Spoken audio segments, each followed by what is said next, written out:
Iya.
Yo.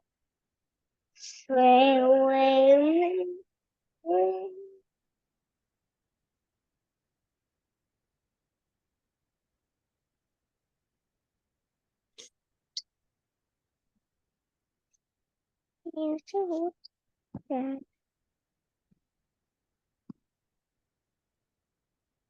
Udah kayak awal. Oh, enggak itu dua, guys. Enggak awal. Itu kan satu orang dua awal.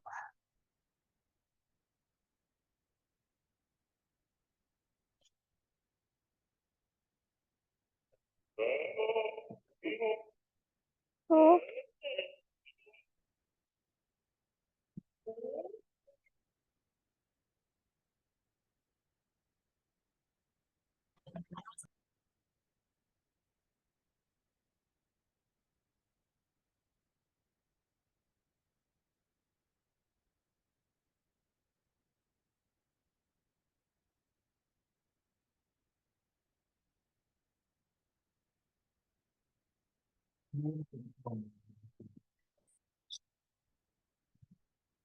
hai. Tapi sebentar aja. Sudah sampai di bisa.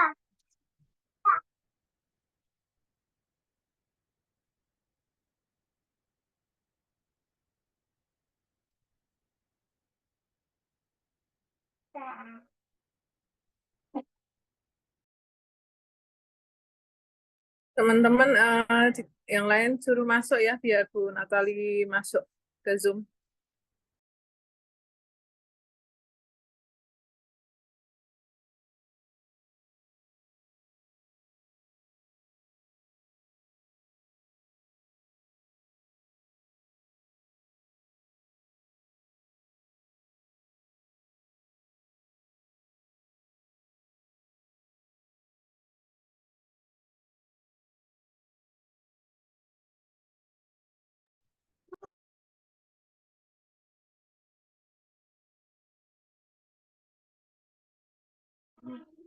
Masih kurang berapa mahasiswa nggih, Bapak Ibu?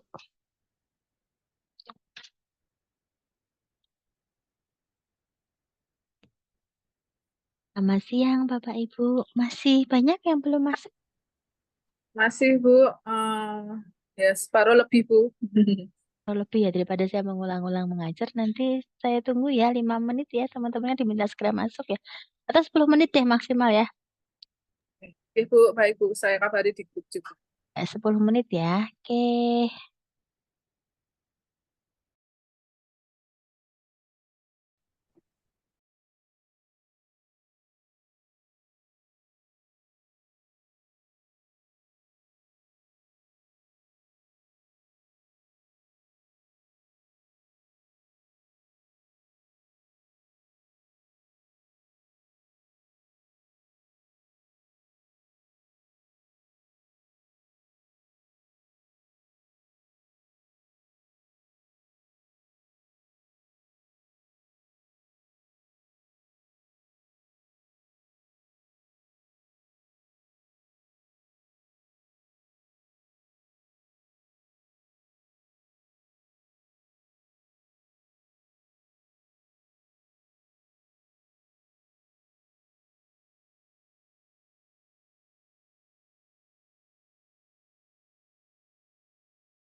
Berulang.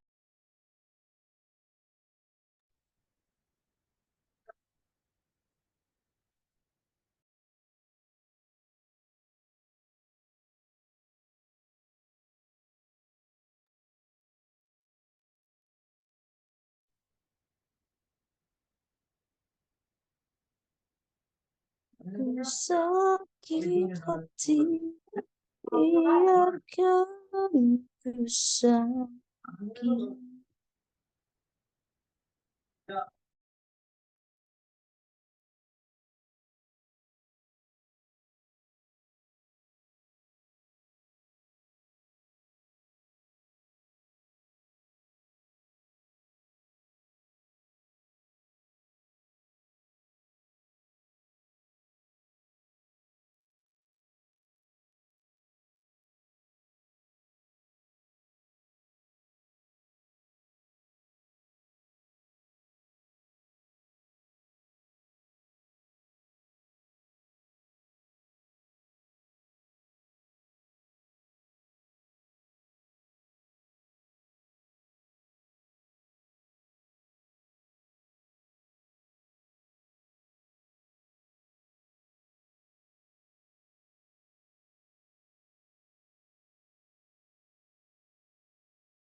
bulan Juni.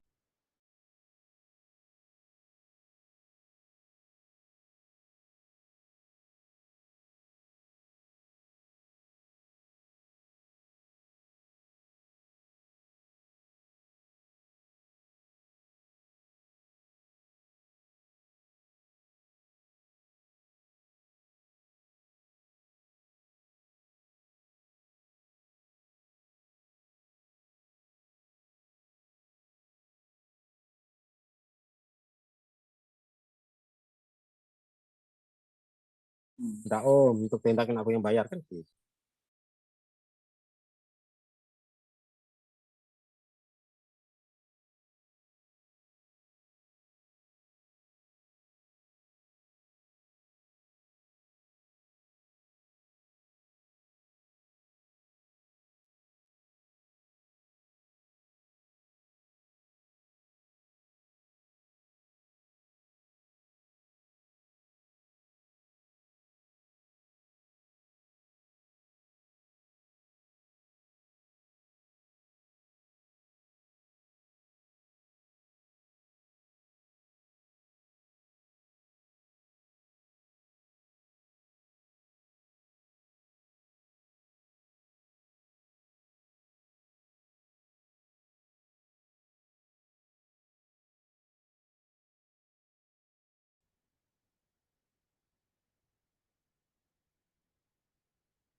Ah, dapat uang tuh.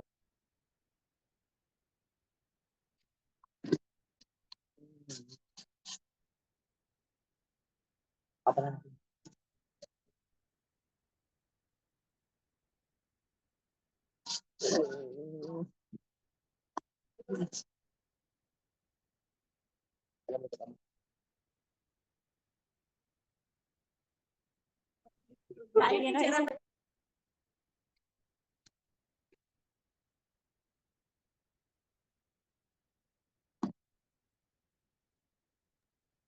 Selamat siang Bapak Ibu. Apakah sudah bertambah jumlahnya? Sudah di Udah, Bu. Oke. 40 toh. Yang ambil tekas berapa toh? Yang ambil tekas berapa? Hanya 40? Atau full satu kelas? Satu kelas, Bu. 50-an 7 kayak. 57. Oke. Ya, RPL Cawu 3 ini tinggal berapa ya? Apakah masih genap seperti Cawu 1 atau sudah berkurang-berkurang? Oke, ya. Kita mulai nggih, Bapak Ibu. Untuk perkuliahan hari ini, perlu kenalan nggak? Kayaknya Bu Devi sudah setiap semester ada, apakah masih perlu kenalan lagi? Nggak usah ya. Ya sudah sering ketemu gitu ya. Cawu 1 ketemu 2 mata kuliah, Cawu 2 ketemu di anak gitu ya. Cawu 3 ketemu di tekas. Jadi ketemu terus gitu ya. Semoga tidak bosan ya. Oke, ini materi tekas pertama dari saya. Sebenarnya ada 2 materi yang akan kita gabung ya Bapak Ibu. Karena materinya hampir sama-sama dengan konsep radiologi.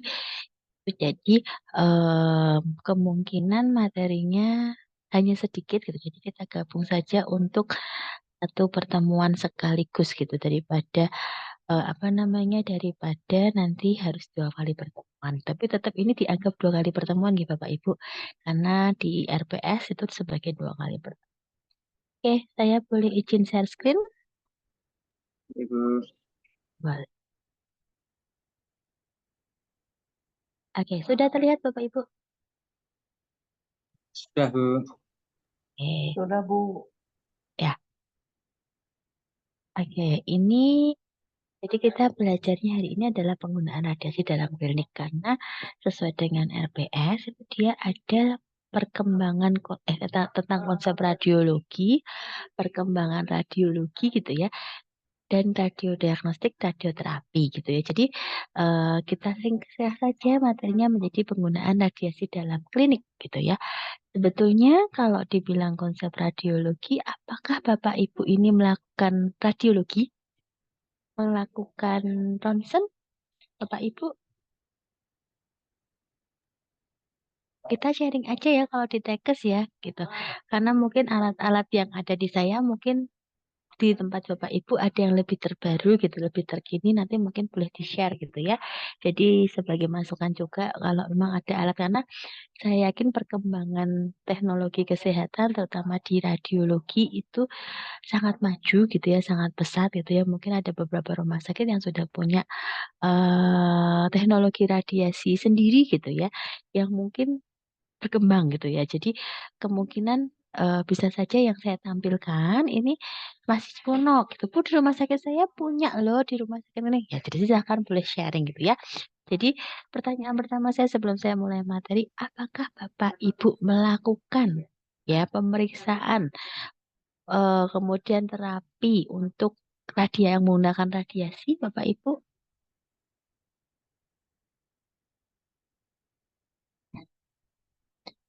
Adakah yang mau kita melakukan pemeriksaan radiologi tidak?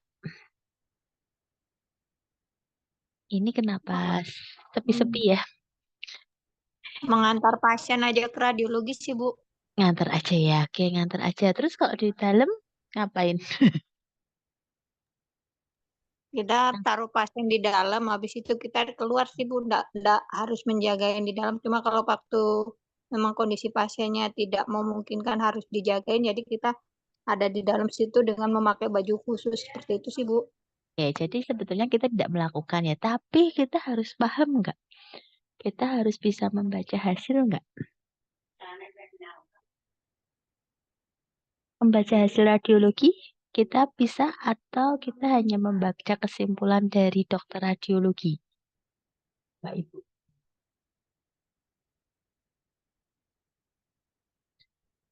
Ada bisa membaca hasil ronsen? Kalau ronsen gampang ya. Tapi kalau pemeriksaan yang lain mungkin agak susah. Jadi mungkin kalau ronsen pada bisa baca ya. Oh, ini ada patah tulang, oh ini ada sekret, gitu bisa baca nggak Pak Ibu tanpa membaca hasil untuk ronsen? Bisa nggak? Bisa, Bu. Bisa ya kalau ronsen. CT scan, MRI, bisa nggak? Beda kan hasilnya ya? Tidak bisa, Bu. Bisa ya. Oke, gitu. Tapi kalau ronsen pasti semua bisa ya, karena ronsen sudah biasa kita lakukan untuk pemeriksaannya gitu. Mungkin Bapak Ibu sudah sering terpapar hasil ronsen gitu ya, ya. Itu yang mungkin apa namanya, mungkin sering dilakukan gitu ya. Kalau untuk pemeriksaan mungkin kita tidak. Tapi untuk terapi, apakah kita melakukan Bapak Ibu terapi yang menggunakan radiasi? Yang paling sering apa ya? Ayo, sering memberikan obat-obat yang mengandung radiasi nih. Sering nggak? Masih apa? Dulu pernah, Bu, tapi sekarang udah nggak pernah lagi, Bu. Apa, Bu? Dan kemoterapi dulu, Bu. Ya, betul, kemoterapi itu obat yang mengandung radiasi ya. Jadi hati-hati.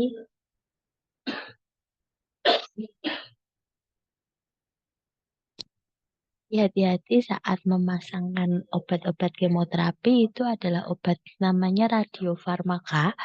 Jadi obat-obat yang ada radiasinya gitu ya.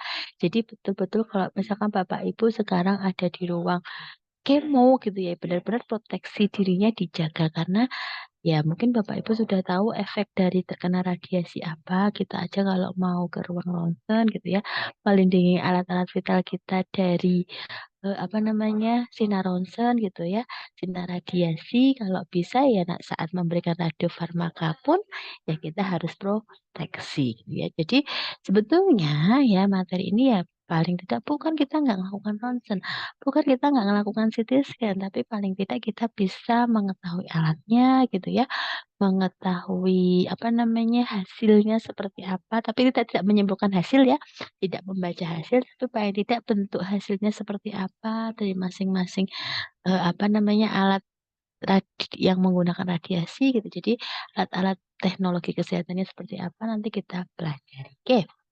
Nih ya, mungkin Bapak Ibu sudah tahu radiologi ya, radiologi bukan ruangan ya sebenarnya, tapi ilmu ya, ilmu kedokteran yang menggunakan radiasi untuk diagnosis dan pengobatan penyakit. Jadi kalau dikatakan teknologi radiologi berarti apa yang menggunakan radiasi gitu ya. Teknologi alat-alat kesehatan yang digunakan untuk apa namanya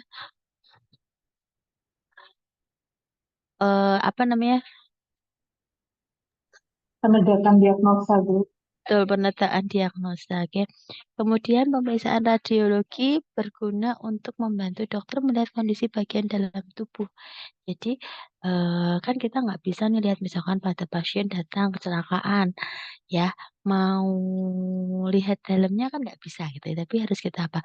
Harus kita lakukan pemeriksaan radiologi ya gitu. Kita mau lihat nih bagian dalamnya memang pakainya radiasi gitu ya. Jadi menggunakan radiasi yang memang efeknya ya pasti ada efeknya. Tahu efek radiasi apa nih Bapak Ibu kalau buat kita yang tidak melakukan radiasi? Maksudnya kalau pasien gitu ya, mungkin ada hasilnya. Kalau buat kita perawat kalau kena radiasi apa efeknya? Membunuh sel-sel tubuh, Bu. Apa?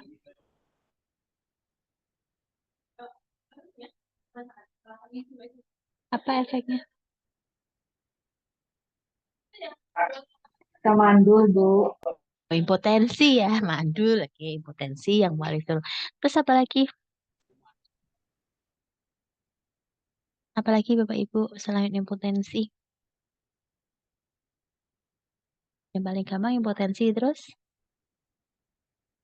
Yang paling sering apa? Kanker, Bu. Betul, kanker ya. Kalau muncul sel-sel asing gitu ya di dalam tubuh kita gitu. Jadi ada terpapar sel-sel asing yang ada di dalam tubuh ya. Jadi kalau misalkan jangan sampai kan tadi bilangnya radiofarmaka, kemoterapi ya jangan sampai kita ngobati pasien dengan kemo tapi kita juga terpapar karena kita kena radiofarmakanya. Jadi kalau bisa ya apa namanya agak-agak apa namanya dicegah gitu ya. Jadi harus melindungi diri kita dari terpapar gitu ya, dari papar dari Oke, ini secara radiologi sebetulnya dari zaman dulu ronsen itu sudah ditemukan di 1895 ya, sudah lama ya gitu ya dan sudah mulai berkembang gitu ya. Apalagi sekarang pemeriksaan di luar negeri mungkin sudah semakin banyak gitu ya. Misalkan di radiologi mungkin juga sudah mulai banyak gitu ya, termasuk ke pemeriksaan nuklir itu sudah masuk ke pemeriksaan radiologi ya karena sudah banyak digunakan di sana gitu ya. Tapi di Indonesia sepertinya masih belum banyak berkembang gitu ya. Jadi ya Indonesia masih sebatas yang sering ya wong MRI aja kayaknya di tiap rumah sakit belum ada ya. MRI kan adanya di rumah sakit besar ya, MRI ya. Yang di Timur Leste ada punya MRI, Bapak Ibu? Hanya ada di rumah sakit HNGB, Bu. Satu saja, Bu. Oh, satu Timur Leste hanya ada satu ya. Satu Iya, rumah Bu. sakit saja punya MRI. Berarti kalau pasien butuh MRI langsung rujuk gitu ya, Pak? Semua rujuk ke sana, Bu. Oke, tuh di Timor Leste juga banyak. Nah, di Indonesia pun juga sama ya yang punya MRI tidak semua rumah sakit ya. Mungkin Bapak Ibu ada yang rumah sakitnya punya MRI, mungkin jadi apa namanya? Jadi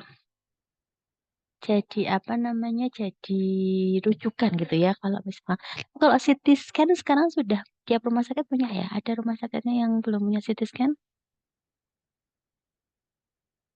CT scan kan hampir sudah ada, tapi kalau MRI kayaknya masih rumah sakit besar yang punya ya.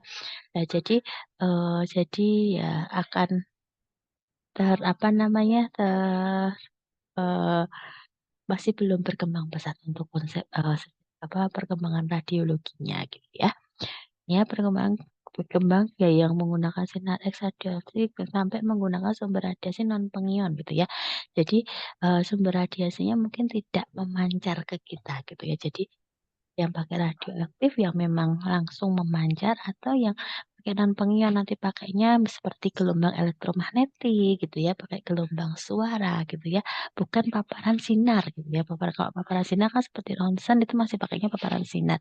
Tapi kalau non pengion itu dia pakainya seperti gelombang elektromagnetik ya ada radiasinya tapi mungkin efeknya tidak terlalu besar gitu ya. Oke.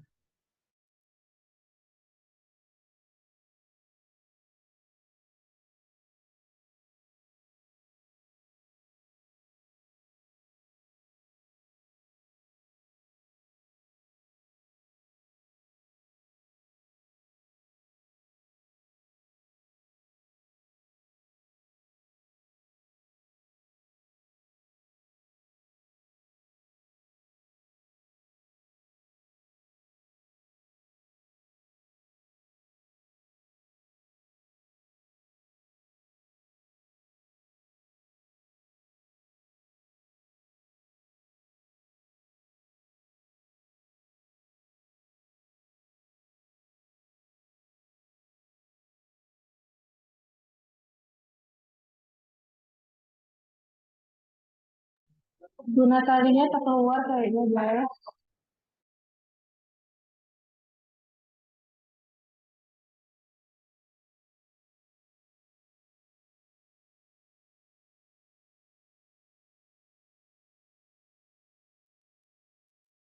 Ya, mohon maaf tiba-tiba sinyal wifi-nya mati itu saya kepental.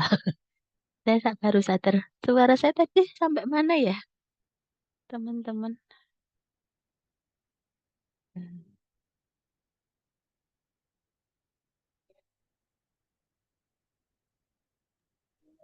Perkembangan Bu, perkembangan radiologi. Belum ya? Itu Yang ini belum sudah Bu. Ya, belum ya? ya, Iya. ya. Yang Tadi saya tadi Bu. keluar ya. Ya, mohon maaf ya tiba-tiba kok ngeheng.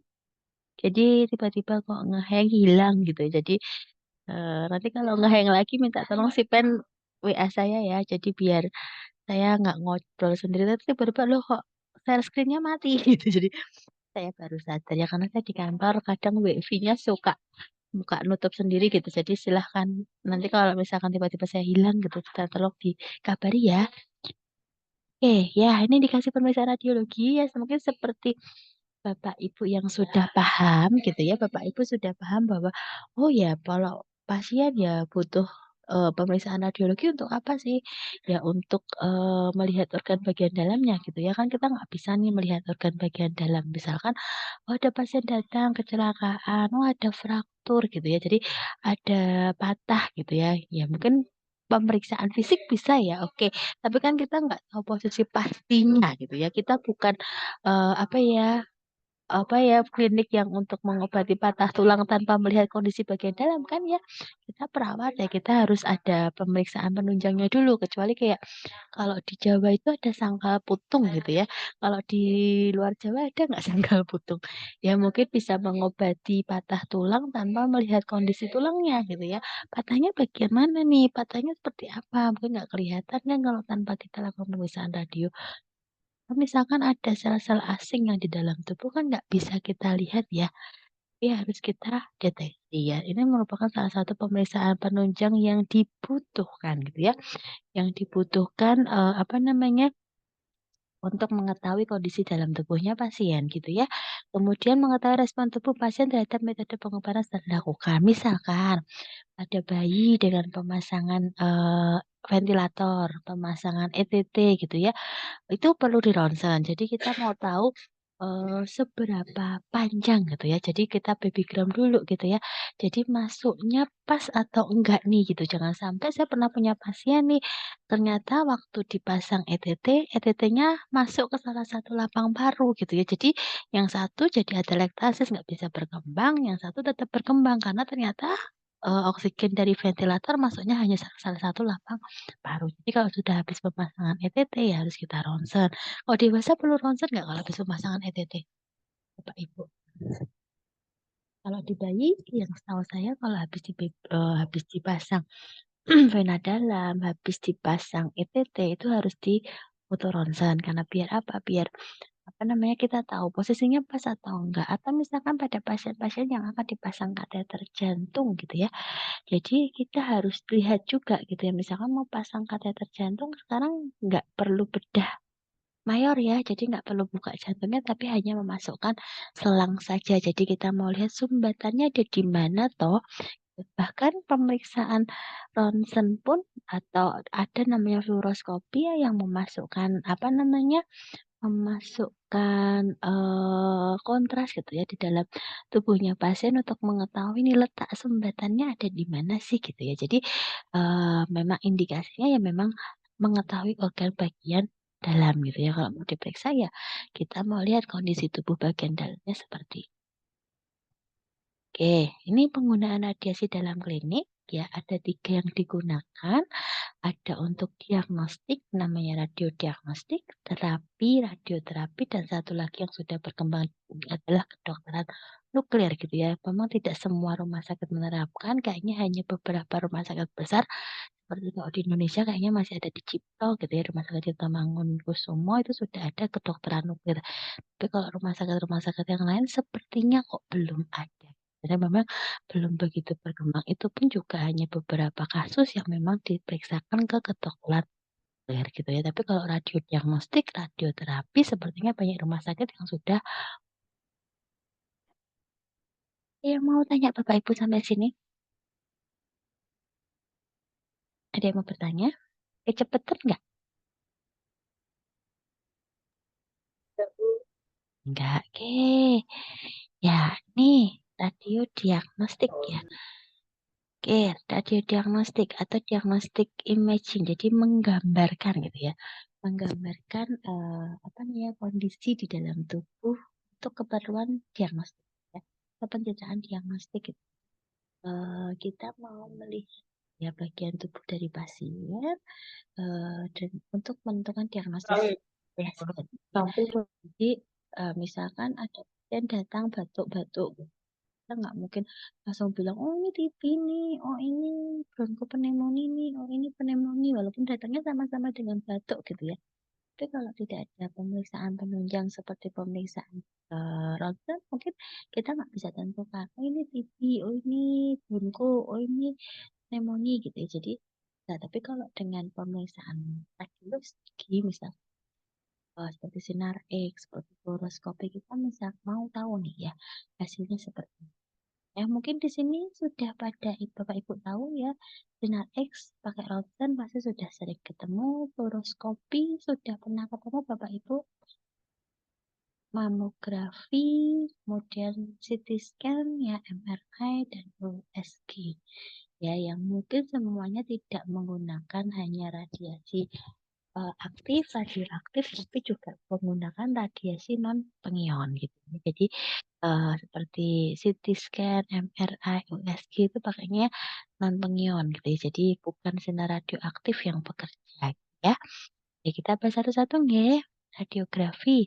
Ya radiografi ini pertama kali dikenalkan pada tahun 1895. Kita belum lahir semua ya Pak. Kita lahir mungkin 90 tahun setelah ini gitu ya. Saya ya. Jadi mungkin apa namanya masih dibentuk aja belum gitu ya.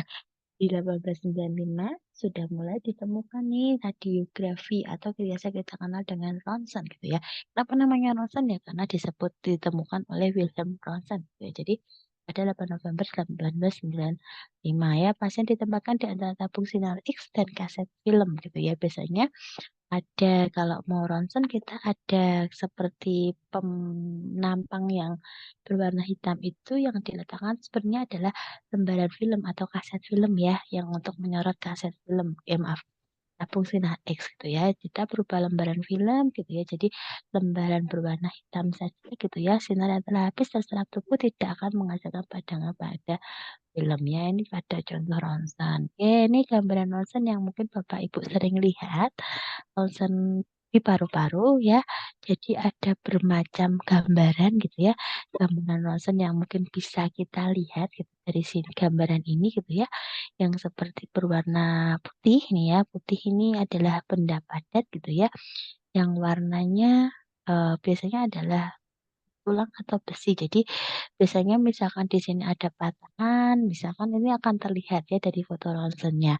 Kemudian berwarna hitam ya, berwarna hitam yaitu adalah gambaran dari paru-paru. Ya, jadi mungkin Bapak Ibu sering lihat ronsen dada gitu ya.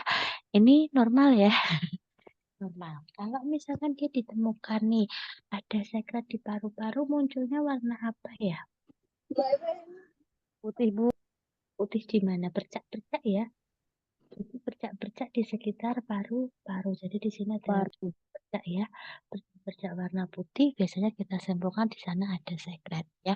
Kalau Bapak Ibu mau melakukan misalkan nih yang di anak gitu ya, mau melakukan fisioterapi dada, mau melakukan postural drainase ya harus dilihat dulu foto ronsennya ya. Walaupun misalkan Bu ada rongki kok di kanan, tapi tetap harus kita cek tuh foto ronsennya. Sekretnya ada di mana sih? Kan belum tentu dua lapang paru ini ada sekretnya. Bisa saja hanya satu lapang paru atau dua-duanya gitu ya. Dan warna abu-abu contohnya ini ya. Ini warna abu-abu itu kita udah lemak dan otot. Karena ini jantung ya. Jantung itu banyak ototnya, jadi isinya adalah biasanya warnanya adalah abu-abu. Mungkin ini yang paling gampang dibaca ya. Enggak. Mungkin dibandingkan dengan CT scan, dibandingkan dengan MRI, mungkin foto ronsen itu adalah yang paling mudah ya. Ya, mungkin kalau fraktur tulang besar ya akan terlihat gitu ya. Patahannya ada di mana atau misalkan sekret mungkin bisa kita baca gitu ya. Tanpa harus menunggu dokter sebetulnya bisa. Tapi boleh nggak kita menyampaikan hasil radiologi ke pasien, Bapak Ibu? Tidak boleh, Bu. Misalkan kita sudah punya hasil pemeriksaannya nih, kita sudah punya hasil pemeriksaannya, kita punya gambarnya, kita bisa baca. Tapi kita tetap tidak boleh untuk memberikan hasil ya. Tetap kita harus menunggu menunggu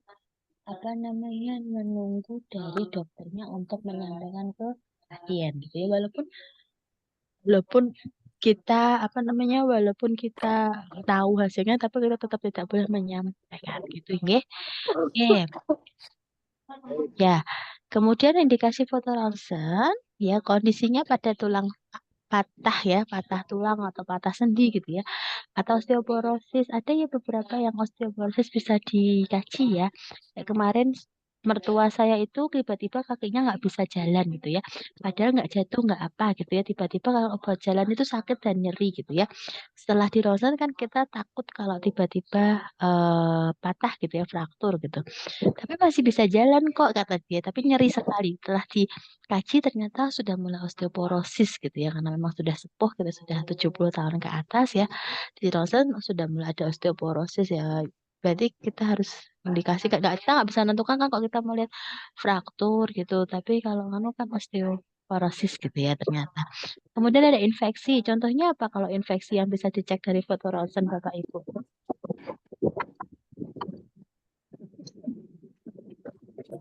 Infeksi yang bisa dilihat dari foto ronsen apa nih?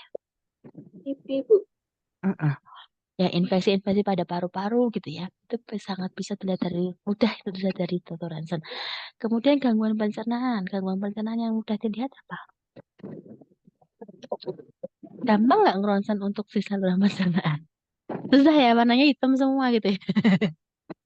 Warnanya apa kalau si saluran pencernaan? Kayaknya susah ya. Kemudian pembengkakan jantung. Kalau pembengkakan jantung bisa diukur ya. Jadi ukuran jantungnya seperti apa? Saya punya pengalaman nih foto ronsen dengan jantung nih gitu. Jadi saya pernah kecelakaan gitu ya. Mungkin saya pernah cerita nggak sih? Tiba-tiba anak saya di foto ronsen karena katanya ada benturan di dada gitu ya. Setelah di foto ronsen, jantungnya pindah posisi. Harusnya kan sebelah kiri ya. Nah, di foto ronsen itu terlihat jantung anak saya di sebelah kanan. Nah, terus didiagnosis, oh ini anaknya mengalami perpindahan jantung. Jantungnya sebelah kanan. Saya mikir nggak mungkin kayaknya jantung anak saya pindah sebelah kanan. Iya 2 tahun dirawat itu waktu itu umur hampir 2 tahun lah ya, 1 tahun lebih pokoknya hampir 2 tahun. Dengan aktivitas yang sudah lari-lari gitu ya. Kalaupun dia harus posisinya pindah jantung kan otomatis apa namanya aktivitasnya juga apa namanya karena sudah hmm, apa harusnya kan kalau misalkan kan posisi jantungnya kalau pindah sebelah kanan otomatis dia sedesak paru-paru pasti sesak kalau dia aktivitas banyak gitu ya.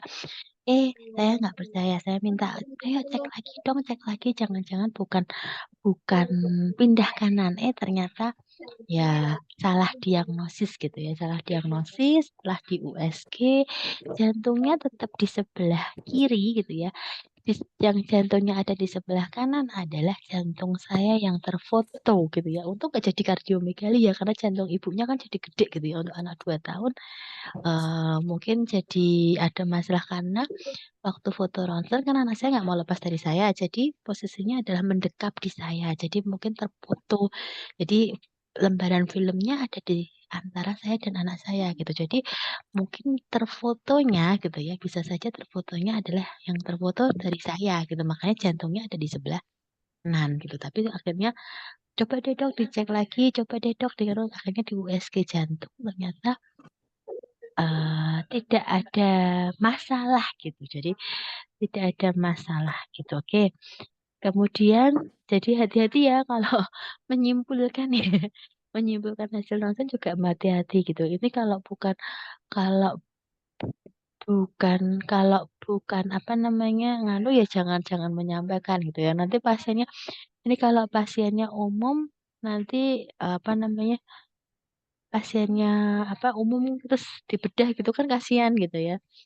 Oke, kemudian tumor payudara. Tumor payudara sangat bisa didiagnosis gitu ya dari pemeriksaan ronsen. Oke.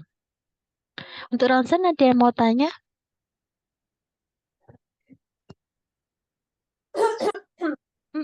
Bu Christine batuk. Sudah mulai pada lelah Bapak Ibu. Sudah detik-detik terakhir kuliah ini ya. Minggu-minggu terakhir kuliah, minggu-minggu terakhir pertemuan dengan Bapak Ibu dosen gitu ya. Sebelum berjuang dengan skripsinya masing-masing gitu ya. Berjuang dengan pembimbingnya masing-masing. Kan sudah tinggal berapa minggu lagi sebelum menuju sidang skripsi gitu ya. Ya enggak? Kurang sebentar lagi toh. Iya, Bu. Bu, Bu, sudah selesai belum? Selesai, skripsinya sudah selesai. Iya. Hari ini kayaknya kok nggak semangat Bapak Ibu ini. Semangat nggak? Habis liburan Bu capek. Oh gitu. Habis liburan 2 hari ya Pak Pusan ya. Oke Bu. Terus capek gitu ya. Harusnya yang capek saya dong. Saya habis 2 hari liburan gitu ya. Oke, ya jadi tetap semangat ya walaupun ini minggu-minggu terakhir gitu ya. Minggu-minggu terakhir menjelang gitu ya. Menjelang akhir semester gitu ya. Sebelum ujian akhir, sebelum ujian skripsi ya ini minggu-minggu terakhir. Tetap semangat ya. Walaupun sudah pusing gitu ya. Skripsinya belum selesai Bu gitu ya. Ya, Pak, semangat, semangat, semangat. Selesai gitu ya. Oke, oke lanjut ya Bapak Ibu. Iya Bu. Ya, Bu. Oke, ini Oke, siap. Ini fluoroskopi ya. Fluoroskopi mungkin alatnya hampir sama dengan apa namanya sama dengan ronsen gitu. Dia juga memancarkan sinar radioaktif. Tapi biasanya ya dia menggunakan seperti gambar nanti gambar yang difoto.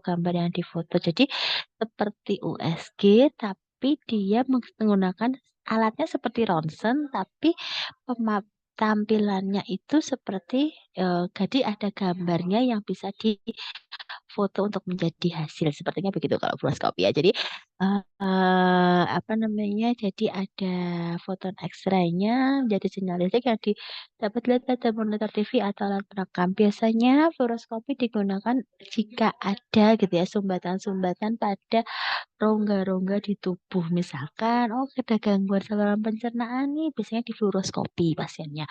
Ya, kolonoskopi, fluoroskopi ya. Jadi untuk melihat sumbatannya ada di mana gitu ya. Ini ya, ini alatnya fluoroskopi yang biasa dipakai gitu ya. Jadi mereka adalah video output. Nanti hasilnya tetap seperti gambar, tapi gambar bergerak, tapi nanti biasanya di foto. Jadi bukan rekaman videonya yang ditampilkan, tapi adalah fotonya yang di ya.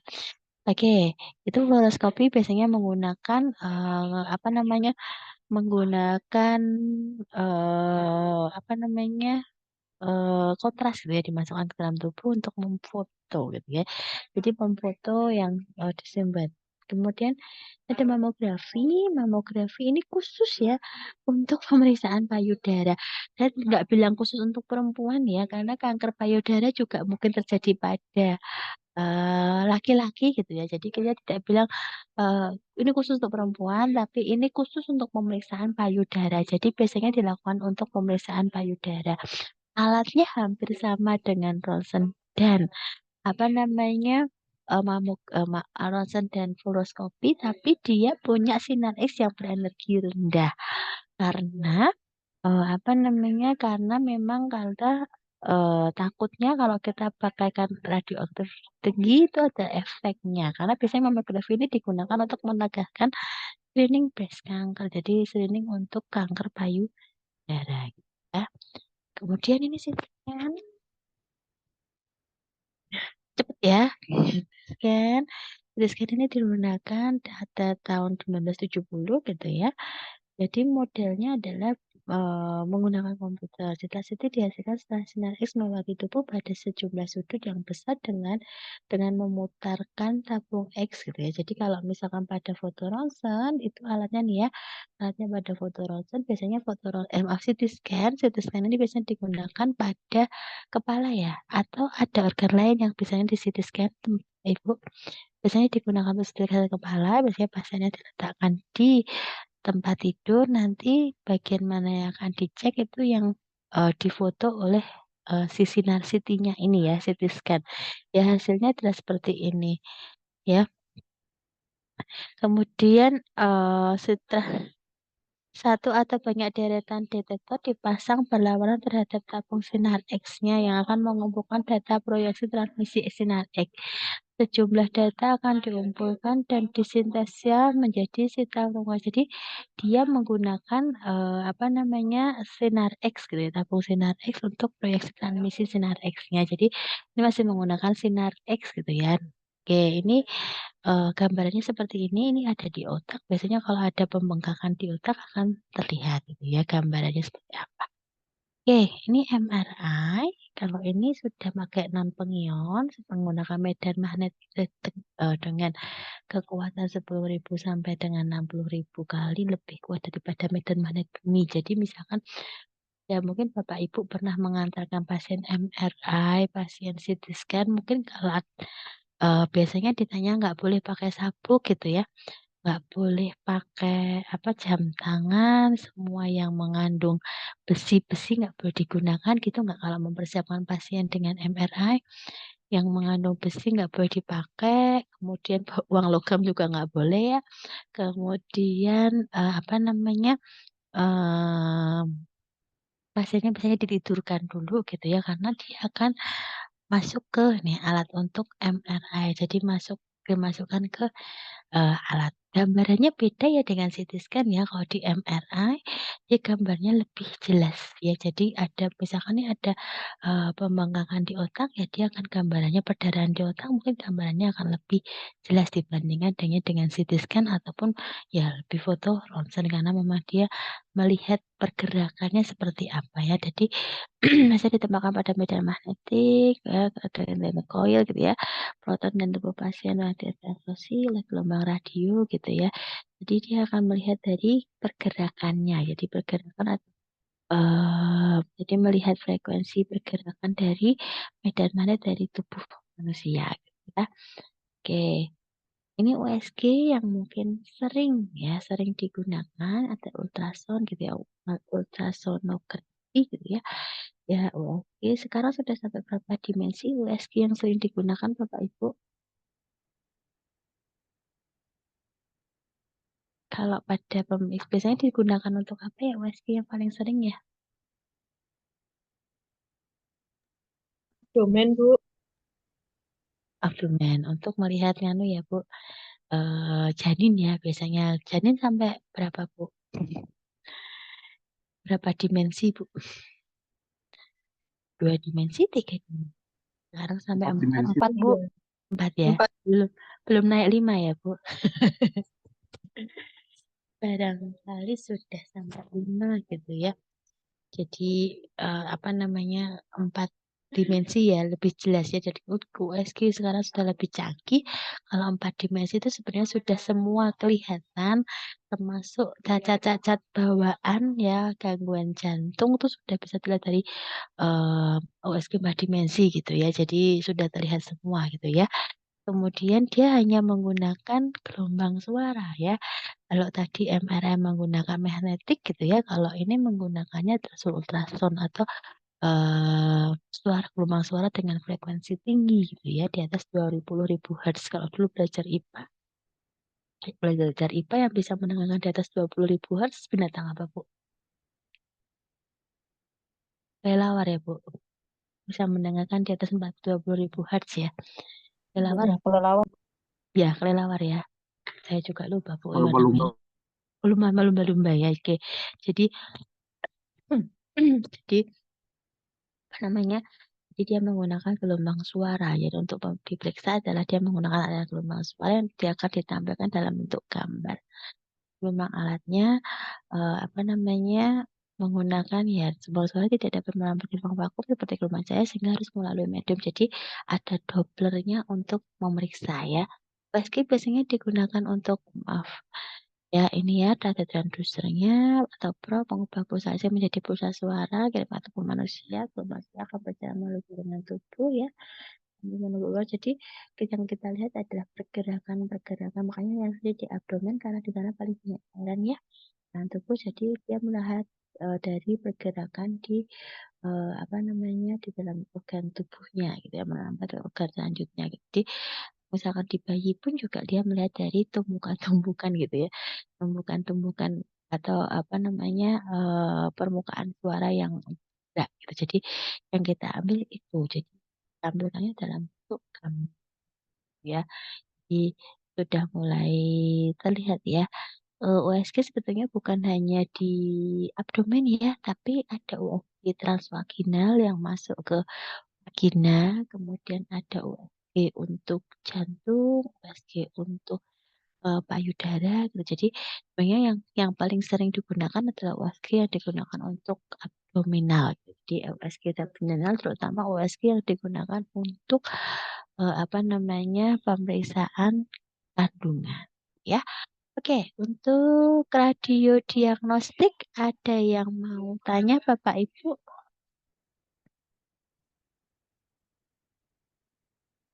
Ada yang mau tanya? Lanjut dulu. Lanjut dulu. Pindang rambut Bapak. Biar cepat selesai ya. Oke, ya, radioterapi. Ya, ini radioterapi. Radioterapi adalah radiasi yang digunakan untuk terapi gitu ya. Namanya juga radioterapi. Kalau tadi radiodiagnostik untuk diagnostik, kalau ini digunakan untuk terapi gitu ya. Radiasi eksternal ada radioterapi dan radiofarmaka sendiri. Oke, ya kita baca satu nih. Radiasi eksternal. Nah, ini radiasi eksternal itu biasanya karena namanya teleterapi ya radiasi dilakukan dengan menggunakan sumber radiasi terletak pada jarak tertentu di luar target. Mungkin yang Bapak Ibu pernah lihat radiasi eksternal adalah radiasi yang pancaran sinarnya itu dengan jarak jauh. Jadi misalkan yang dipancar ini alatnya bisa dari jarak jauh gitu ya, jarak jauh. Jadi menempel gitu ya, tidak menempel pada organ tubuh gitu. Jadi menempel pada organ tubuh. Jadi dia agak jauh posisinya. Nah, keuntungannya mencakup daerah target lebih luas sesuai dengan luas lapangan radius yang digunakan. Jadi misalkan di payudara nih, payudara ya sorotannya itu lebih besar gitu. Jadi harapannya misalkan kita mau membunuh sel-sel kanker di dalam tubuh gitu ya, membunuh sel-sel kanker di dalam tubuh ya lebih akar-akarnya tuh bisa kena semua. Cuman kerugiannya adalah bisa juga daerah sehatnya juga kena. Jadi misalkan yang diradiasi eksternal nih jaraknya karena luas gitu ya. Pas misalkan yang mau diradiasi adalah di payudara gitu, bisa saja organ-organ yang lain juga terkena efek radiasinya dan bisa saja mendatangkan sel kanker yang baru gitu. Jadi bisa saja itu juga akan mengenai tubuh kita ya. Yang sering kali adalah radiasi itu biasanya digunakan untuk payudara, mulut rahim, kolorektal, nasofaring gitu. Jadi yang sorotannya luas gitu kalau radiasi eksternal. Radiasi banyak kita pakai, maaf, radiasi banyak kita gunakan, radioterapi banyak kita gunakan untuk pasien-pasien dengan kanker nih Bapak Ibu. Jadi dan radiasi berbeda dengan kemoterapi. Mungkin kalau orang awam pahamnya kanker ya di kemo gitu, kemo nanti taunya radiasi di sinar itu ya kemo gitu. Padahal kemo dan radiasi beda ya. Jadi kalau radiasi ya dia menggunakan sinar gitu ya, sinar X-nya, sinar radiasi gitu ya. Jadi ya memang kita mau mematikan, membuat sel-sel tumor gitu ya, sel-sel tumor, sel-sel kanker tuh panas gitu ya, sehingga ya kalau pohon dipanasi kan layu ya, lama-lama ya harapannya pohonnya layu gitu. Setelah layu nanti kita ambil baru kita cabut. Karena kalau kita layukan dulu kita cabut ya, katanya kalau bangunin nyolek nyolek sel kanker itu sama kayak nyolek macan tidur ya. Kalau tidak kita lemahkan dulu ya nanti dia kayak macan bangun tidur gitu. Gitu, malah semakin gawat. Kalau bisa ya kita lemahkan dulu dengan radiasi. Oke, ini alatnya. Jadi ini jaraknya jauh ya. Jadi kalau misalkan misalkan dia mau ke payudara, ya bisa saja dia menyorot ke yang organ yang lain, bisa saja ke abdomen, bisa saja ke tangan gitu. Jadi tidak hanya menyorot ke ke payudara pasien yang mau diradiasi ya, tapi bisa saja kena ke organ yang lain. Oke, ini terapi sebetulnya sama dengan radiasi eksternal, cuman kalau terapi itu dia menempel pada organ sasaran target yang mau kita lakukan terapi gitu. Jadi misalkan kita mau melakukan di payudara, ya kalau bisa, sebentar. Oke. Ya kalau bisa kita melakukan pemeriksaannya sebentar ya.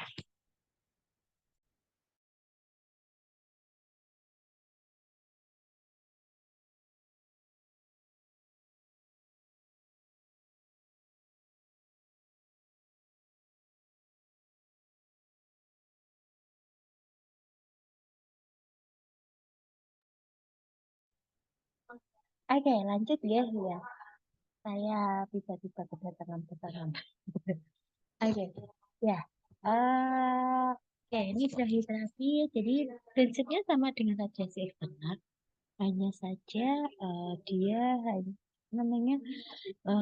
dia menyorot gitu ya, menyorot ke menyorot ke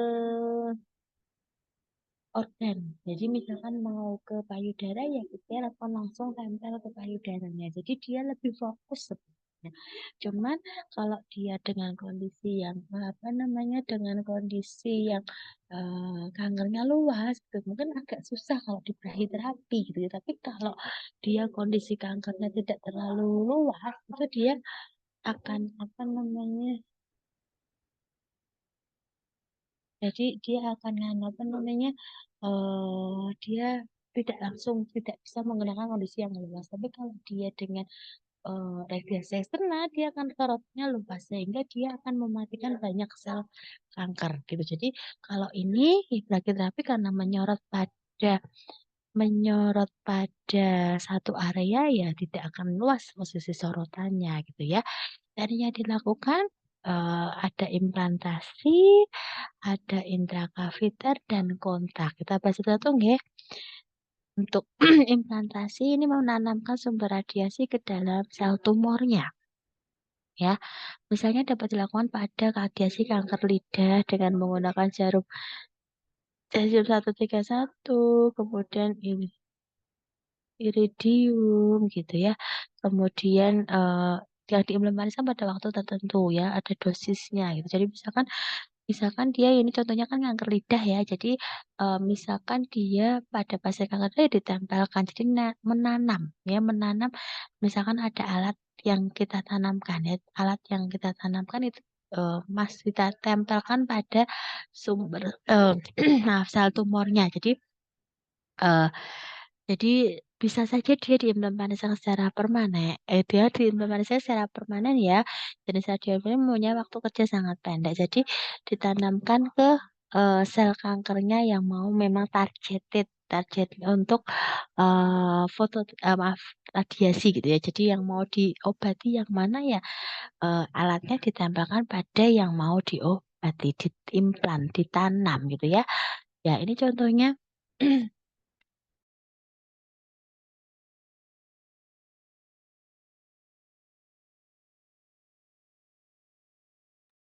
Oke, ini contohnya ya. Jadi dia akan ditanamkan. Jadi ada di berradiasinya ada di di lokasi untuk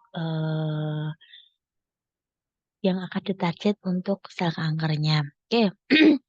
Ini intrakaviter dilakukan pemanfaatan sumber radiasi dalam kavitas tubuh ya. Misalkan radiasi pada kanker bola. Jadi dia ada pada yang kanker yang memang dia ada posisinya di dalam rongga tubuh. Beda sama kanker lidah. Tadi kan menempel ya. Tapi kalau intrakaviter itu dia ada di rongga tubuh ya, ditanam pada intrakaviter. Jadi bisa ditanam di esofagus. Jadi yang ada rongga-rongganya gitu ya. Jadi sama sebenarnya ditanam juga, dimasukkan gitu ya, dimasukkan ke dalam rongga tubuh yang memang dia terpapar gitu ya. Bisa pada kanker esofagus, nasofaring, kemudian paru-paru gitu ya. Jadi bisa digunakan ya. Paling sering ya pada kanker mulut rahim. Dia fokus ya. Jadi fokus untuk menyerang sel kankernya gitu ya pada intrakaviter atau rongga ya. Rongga di dalam tubuh. Oke, kontak. Nah, kontak ini menempelkan. Jadi sel radiasinya itu ditambahkan pada sel kanker, misalkan pada tumor kulit gitu ya. Jadi menempel gitu ya, menempel pada di luar ya. Berarti pada daerah yang akan diradiasi, menempelkan itu dari luar. Jadi kontak aja. Kalau tadi kan ditanam ya, yang implan ditanam. Kalau intrakaviter masukkan ke rongga, kalau ini hanya kontak saja. Jadi alatnya itu menempel pada jadi fokusnya tidak luas. Kalau tadi radiasi eksternal kan fokusnya luas. Kalau ini sedikit, jadi hanya seperti radiasi eksternal, tapi jarak pantulannya itu lebih kecil. Mungkin Bapak Ibu yang sudah sering gitu ya, sering melakukan gitu ya. Ada nggak Bapak Ibu yang pernah melakukan radiasi brachytherapy? Pernah nggak? Selain untuk kemoterapi. Ada nggak yang pernah melakukan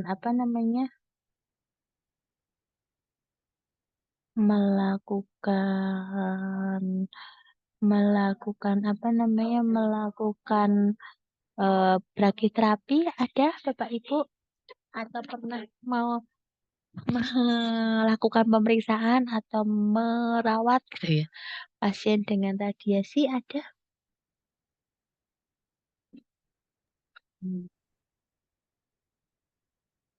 Oke, hati-hati ya kalau dia dengan pos radiasi biasanya tubuhnya masih mengandung radiasi nggih Bapak Ibu. Jadi bisa saja kalau tubuhnya masih dengan radiasi dia masih bisa memaparkan radiasi ke tubuh kita gitu. Jadi hati-hati kalau pada pasien dengan radiasi, pasien dengan kemoterapi tapi itu dia bisa saja menular, bukan menular ya, memancar ke kita. Jadi kita bisa saja terkena efek dari radiasi yang dilakukan oleh dan apalagi pasien-pasien dengan radiasi eksternal yang efeknya lebih besar itu juga bisa menyebabkan gitu ya. Oke, metode brachyterapi dilakukan dengan cara manual, tapi lebih bahaya ya. Bisa ditempelkan pakai tangan, tapi biasanya pakai operator.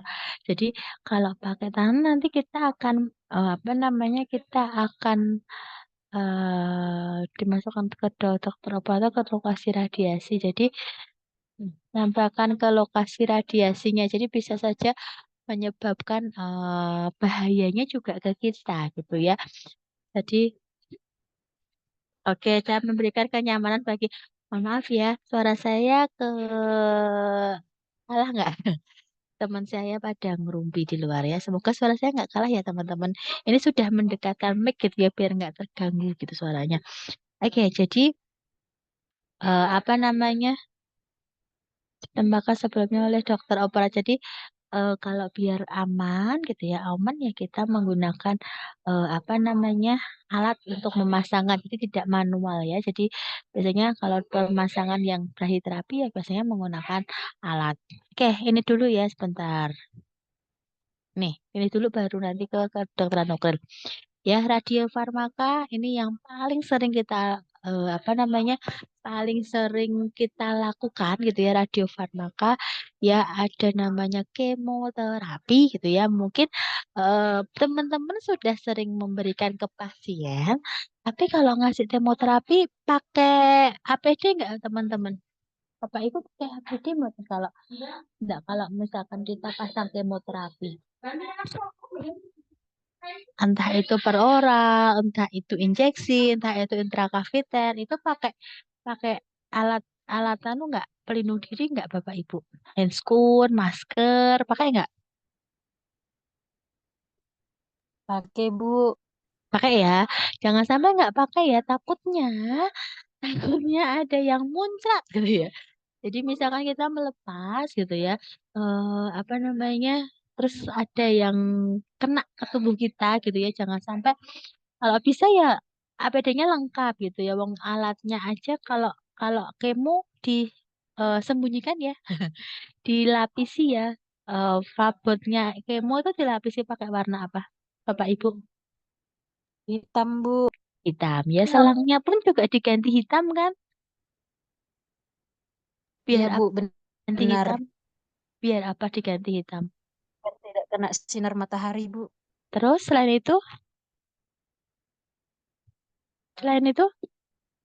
biar nggak terhampas sinar matahari. Oke, terus selain itu alasannya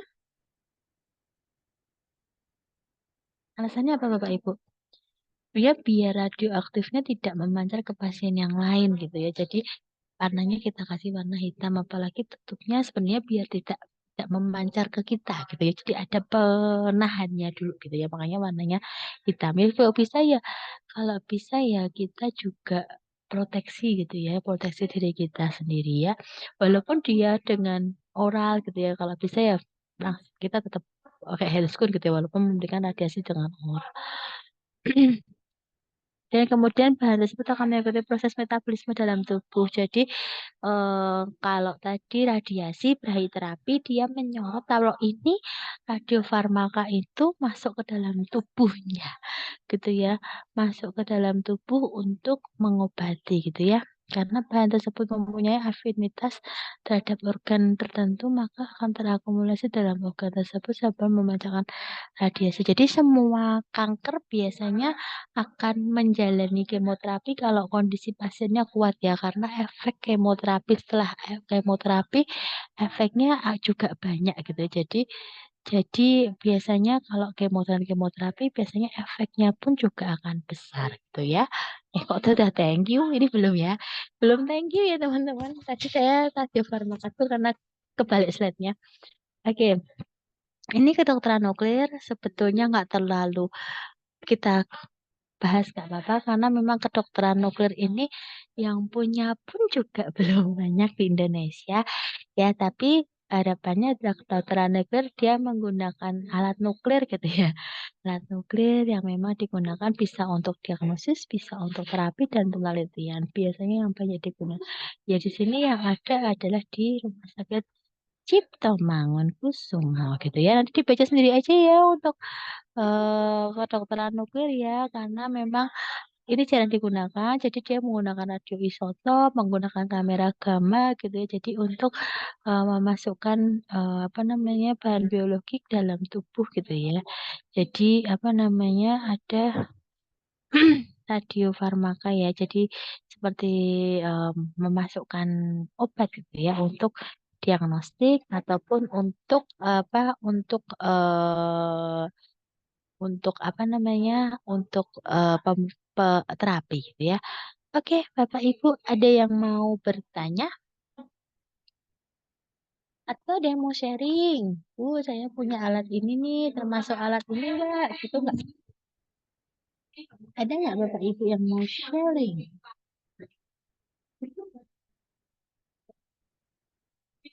Ada yang mau di-sharing?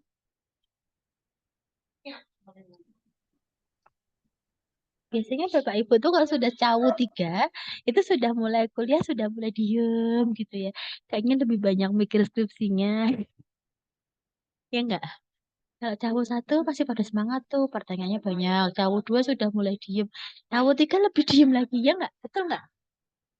Dari waktu dulu awal kayaknya saya pernah ngomong ya, ini cawu 1 masih pada semangat nih, cawu 2 nanti ya agak-agak masih semangatnya masih di tengah-tengah, tapi kok cawu 3 nih kayaknya sudah semangatnya sudah mau selesai nih ya. Gitu enggak? Ngerasain enggak Bapak Ibu? Sudah pada Ya, selesai skripsinya? Iya. ya Bu. Sudah tenaganya sudah mulai habis ya? Iya, Bu. Iya, Bu, pusingnya gitu ya. Ya, pusingnya sudah mulai, aduh, gini gimana nih nanti kalau belum selesai nih gitu ya. 2 bulan lagi sudah tutup nih. Cuman bulan Juli ya ketemu. Khusus kayaknya sudah pendaftaran wisuda kan ya. Oke, jadi next Halo, bisa pada lari ya. Oke, ada yang mau tanya Bapak Ibu? Minggu depan izin kita bertanya Bu. Ya boleh Mak Ledi. Bukan ada pemeriksaan untuk rongsen itu kan ada pemeriksaan kita di sini ada TB box Bu. Mana Pak? Jadi di TB box. Hmm? Jadi setelah pasiennya di X-ray nanti petugas radiologinya kayak di ukur lagi Bu untuk pemeriksaan TB boxnya. Kadang di situ nanti ada hasilnya possible TB berapa persen gitu Bu. Nah untuk keefektifan pemeriksaan tersebut Bu, TB box apakah Oh, ada TB. informasi? Saya kiranya TB. Maksudnya pemeriksaan penunjang yang lain ya? Ya TB box Bu. Jadi habis pasien chest X-ray untuk pasien-pasien suspek TB, Heeh. ada pemeriksaan namanya TB box. Nah nanti di situ petugas radiologinya bilang oh ini dok possible TB sekitar berapa persen gitu dok. Nah Oke. gimana tanggapan ibu terhadap TB box tersebut? Oke, saya sih belum pernah tahu alatnya ya, Mas. Biasanya kalau pemeriksaan TB yang dulu saya tahu sih, biasanya hanya melihat dari ronsen dan sekret ya. Mungkin dan mantok ya, biasanya ada tes mantok kan ya. Biasanya itu untuk pemeriksaan TB yang biasanya sering dilakukan gitu ya. Kalau dulu, ya mungkin sekarang ada perkembangan, mungkin ada TB box ya.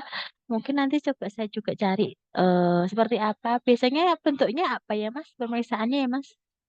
Menggunakan apa? Itu kayak dilihat di gambarnya Bu, terus mereka kayak ukur gitu, lihat dari Mungkin corakan-corakannya, luasnya terus dari coraknya ya. Luas iya kayaknya coraknya Bu. ya. Ya mungkin bisa juga. Maksudnya ya kan dia misalnya di foto ronsen nih gitu ya. Untuk mengetahui dia TB mungkin dilihat bercaknya seberapa gitu nggih. Iya Bu. Nah Iya. yang pengen tahu tuh apakah keefektifannya sangat bagus atau memang hanya untuk apa? Oke. Ya Bu. Nah, Ya, mungkin kalau itu dia untuk melihat keakuratannya ya, keakuratan apakah ini pasien TB. Sebetulnya kan pemeriksaan TB itu banyak ya. Kita menentukan seorang pasien dengan TB itu kan bukan hanya sekedar dari foto ronsennya saja, tapi kan ada pemeriksaan dari sekretnya, apakah benar-benar terpapar tuberkulosis gitu ya, atau dari kalau kita bilangnya ada tes mantok ya, mungkin Bapak Ibu sudah pernah dengar tes mantok yang berhubungan Bu. dengan ya. Sudah Mungkin Bu. ya itu kan juga salah satu pemeriksaan yang mungkin lebih memungkinkan seseorang kena TB gitu ya. Tapi mungkin pancarannya, coraknya itu juga akan terlihat itu ya, terlihat dari situ mungkin bisa diukur. Ini TB-nya mungkin infeksinya gitu ya. Infeksinya sudah berapa persen nih, paru-parunya sudah berapa persen kena TB gitu ya. Jadi terinfeksi gitu ya. Mungkin untuk arahnya ke pengobatan juga gitu ya. Luasnya seperti apa? Apakah mungkin nanti juga waktu pengobatan itu juga akan terlihat apa namanya penurunan infeksinya. Biasanya kan kalau TB kan tetap harus melalui proses ronsen kan ya. Jadi untuk mengetahui apakah memang dia sudah ada penurunan atau belum untuk infeksinya. Gitu nih Mas, biasanya Mas. Ini Oke, baik. kayaknya baru Terima ya. kasih, TB Bu. Box ini baru ya? Atau Oh, sudah lama? ada sih Bu beberapa ya. Ada mungkin setahunan inilah Bu. Oke ya, jadi lah ini loh yang saya harap gitu. Di rumah sakit ada apa sih? Yuk kita share yuk gitu. Jadi biar menambah pengetahuan kita juga. Mas Redi kerja di rumah sakit mana? Di rumah sakit di Tembagapura Bu. Di Oh, Freeport. Tembagapura. Oh, di Freeport ya. Mungkin alatnya lah dari luar negeri ya, Mas. Ya kan Sama Freeport aja kan Bu. oh sama aja ya. Barangkali dapat alat-alat dari kan Freeport kan good ya gitu. Siapa tahu dapat alat dari tunjangan dari luar gitu kan bisa masuk ke sini gitu. Ya, ada lagi yang mau di-share? Bu, saya punya di rumah sakit punya alat ini loh buat pemeriksaan ini loh, gitu. Boleh, Bapak Ibu?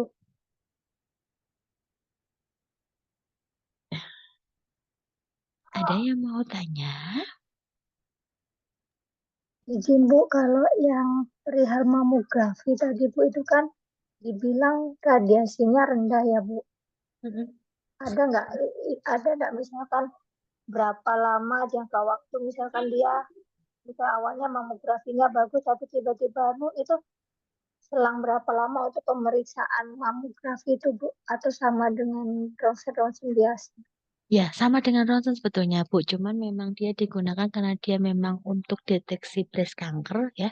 Dia untuk deteksi kanker payudara gitu ya. Jadi memang kita menggunakan radiasi yang rendah kan kita nggak mau menambah penderitaan pasien gitu ya. Sudah dengan kita diagnosis kanker, terus kita melihat dengan foto ronsen dan radiasinya tinggi, mungkin akan semakin terpapar radiasi, dia akan membangunkan si sel kankernya gitu ya. Jadi memang makanya mamografi. Ya kalau sekali diperiksa, kalau hasilnya sudah akurat ya cukup Bu. Tuh. Ya cukup kecuali kalau kita mau lihat efek pengobatannya ya baru tetap kita akan menjalani pengobatan dulu kan Bu. Jadi satu kali mamografi dia akan diukur sel kankernya berapa, dia akan menjalani pengobatan misalkan dia butuh radiasi atau kemoterapi. Nah, nanti kalau mau akhirnya juga bisa dimamografi kembali. Tapi untuk waktunya ya tergantung pengobatan yang dijalankan dan tergantung besarnya sel kankernya ya. Jadi mamografi itu biasanya untuk menentukan ya breast cancer tadi, kanker di payudara gitu. Karena memang terbesar ya Mas Yan kanker payudara itu selain kanker leher rahim pada wanita itu juga terbesar kan kanker payudara itu. Jadi memang ada alatnya sendiri untuk mengecek di kanker payudara. Tapi foto fungsinya sebetulnya hampir sama dengan foto ronsen. Gitu. Siapa tadi yang tanya ya? Udah berubah. Terima kasih. Oh ya Pak Wiwi ya. Oke. Ada lagi yang mau tanya? Harusnya cuma selisihnya bertambah 26. Itu 100 Ada yang lebih. ini siapa ya? Nafila, siapa ya? Dinkes Kobar Nasila. Udah di silent dulu. Oke. Ada yang mau tanya lagi Bapak Ibu? Atau cukup?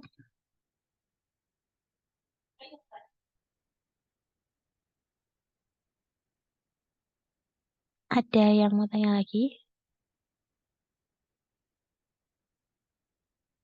Cukup?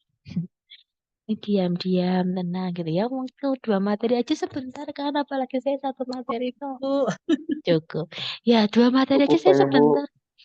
2 materi aja sebentar ya, apalagi saya 1 materi, wah buang-buang waktu ya. Setengah jam doang kuliahnya ya. Jadi, ya jadi Yang penting kita mudeng, Bu. wes pokoknya ujian lulus ngono ta, Pak. Iya, Bu. Iya, Bu, udah. Wes yang penting Gak nanti dapat susah-susah nilai pusing. ujian skripsi rampung gitu ya, Pak. Yang penting Siap, skripsi Bu. selesai.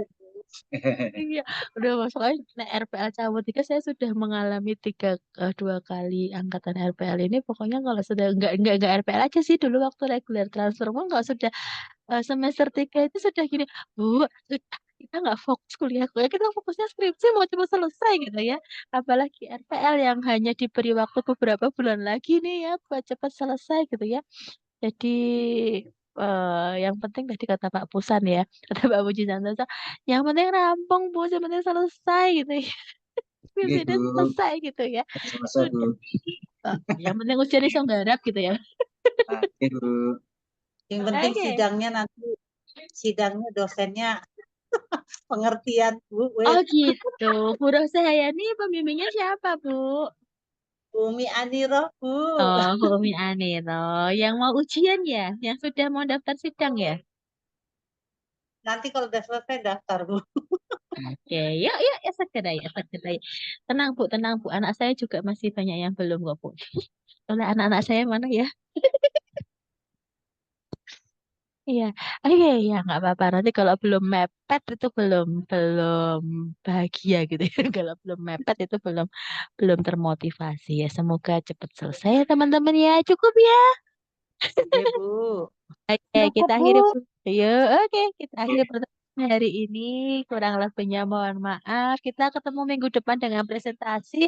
Silakan teman-teman yang mau presentasi harus disiapkan ya papernya ya. Minggu depan atau minggu ini ya, Mbak Sipen?